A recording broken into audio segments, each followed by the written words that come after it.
In this video, we're going to take a look at the equations of circles.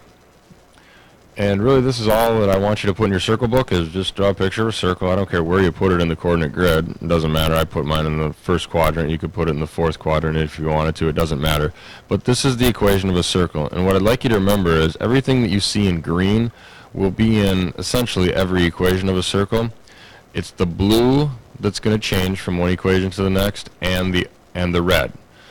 And when you look at this, the blue represents the center of the circle. So H is the x coordinate at the center of your circle, and K is the y value at the center of your circle. And then the R, that's the length of the radius. Now we have our circle book complete. You can put that away or put it off to the side, and then let's take a look at our examples. My first one is I want to write the equation of a circle with the center at 3, -5, and it has a radius of 7. Now what I go back to is what I told you to write down in your circle books is the stuff that's green. Anytime it talks about writing the equation of a circle, I write down what I had as the green, the stuff that never changes from one equation to the next. There you go. Now all I have to do is I have to put in a number here, a number here, and a number here. Now remember, this is the x value at the center, this is the y value at the center, and there's your radius. Well, we have our x and y value, so I just have to put 3 in there. I have to put -5 here, and our radius, it tells us, is 7, so I put my 7 in. And essentially there's the equation. I'd like you to do just a little bit of simplifying on this, and that little bit of simplifying would look like this. You're going to have your x minus 3, nothing changes there. Here, change this to be y plus 5 instead of y minus a -5. It's still squared, and then square your 7, which is going to put us at 49. Wrote the equation of a circle that has a center at 3, -5, and has a radius of 7. Now in the next one, doing the same thing, but now this time the center of the circle is at the origin. Well, think about that. The origin is at 0, 0. Now I know my x and y value at the center of the circle.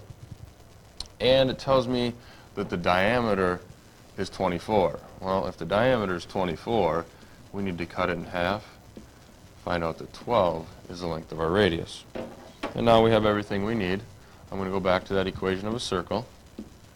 Here's the stuff that essentially never changes, or it doesn't change in every equation of a circle, and fill in the numbers that I know. Well, that's going to be a 0, that's going to be a 0, your x and y value at the center, and then your radius we just found out to be 12.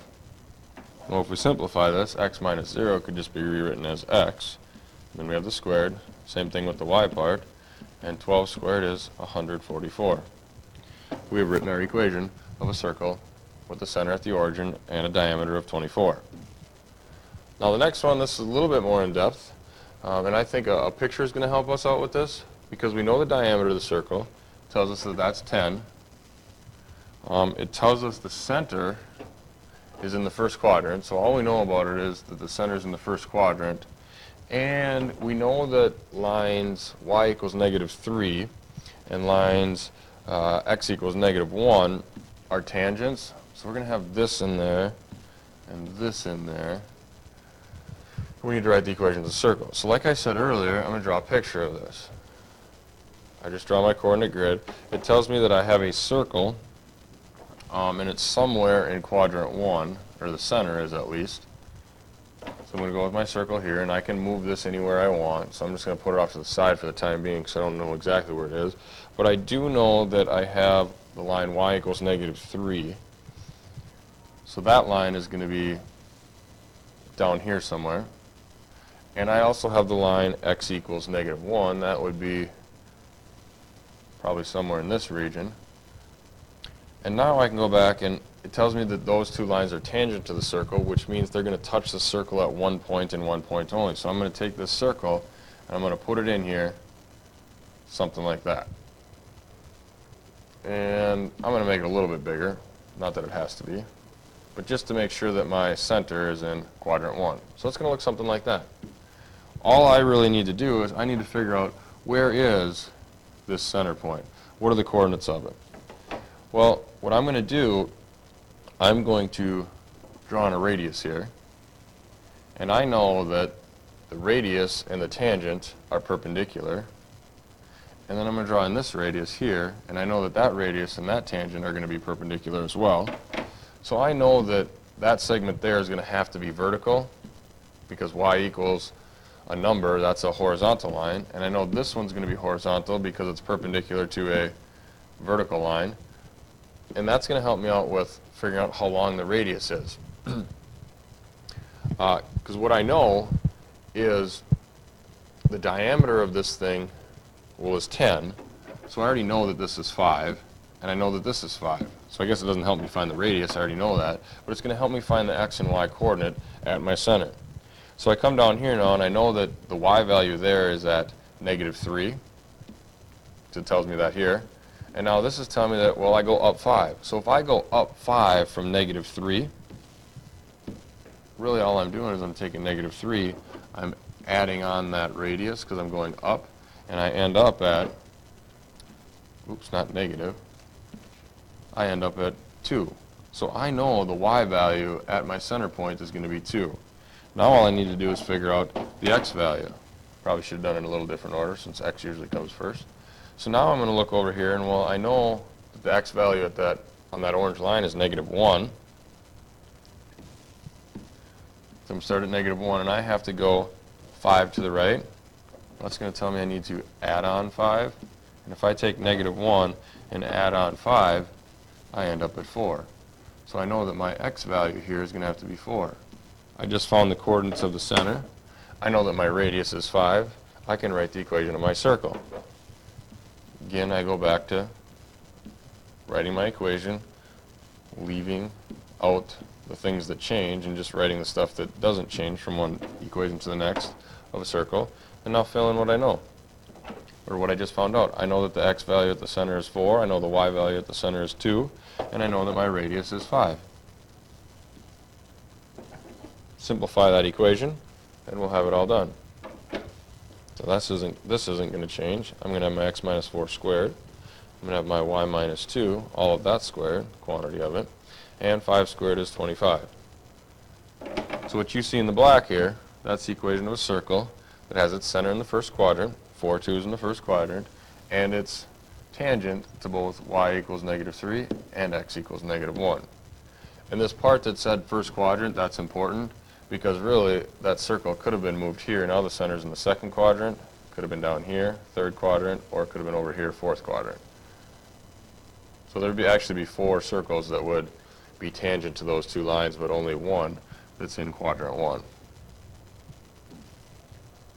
Now in this one I want to graph my circle, and if you have graph paper, it's going to make it, maybe call it easier, maybe a little bit less work to do. But I'm going to show you what I want to see, whether you have graph paper or not.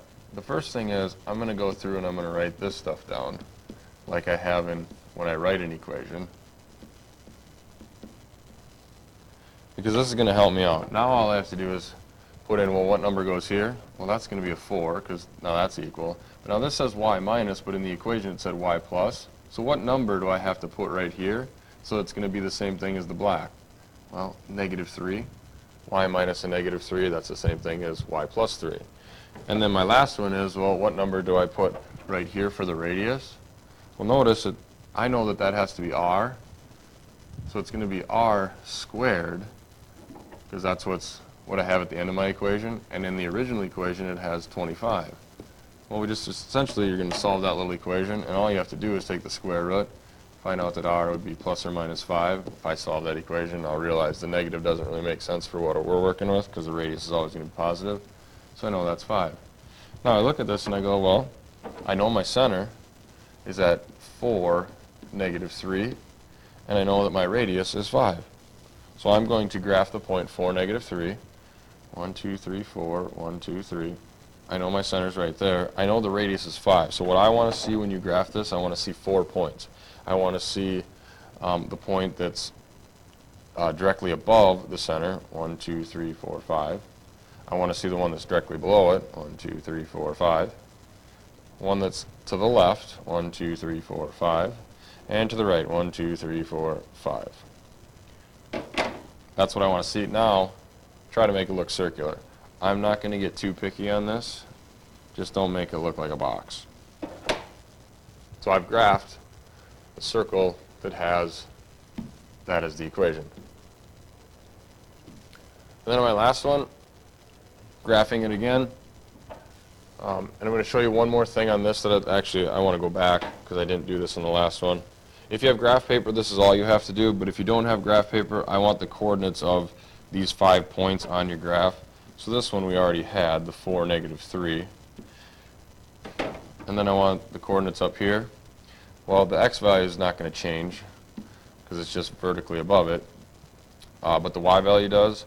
And if you're at -3 and you go up 5, well, now you're at 2. This one, again, the x value is going to be the same. It's the y value. We're going to go down 5 from -3, so -3 minus 5 is going to put you at -8. Now on this one, the y value is going to stay the same. It's the x value that changes, so if I'm at 4 and I add on 5, now I'm at 9. And on this one, again, the y value stays as is, but the x value 4, go to the left 5, so subtract 5, I'm at -1. That's what I'd want to see if you're making your circle with no graph paper. All right, so now let's come back and let's do this one.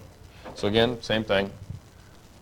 X minus something squared plus my y minus something squared, and it's going to equal something squared. Well, notice it's just x squared in the equation, so x minus what is just x. If I put a 0 there, I have it. And then the y, oops, I didn't want that to be red though, sorry. Keep my color coding the same. This should have been a 0. This should be a 2. And then take the square root of 16, and I'm going to get that 4 for my radius. So now I know my center is at 0, negative, oops, sorry, not negative. Don't make that mistake. 0, 2, and my radius is 4. Plot my point of 0, 2. I need to go 4 up, down, left, right.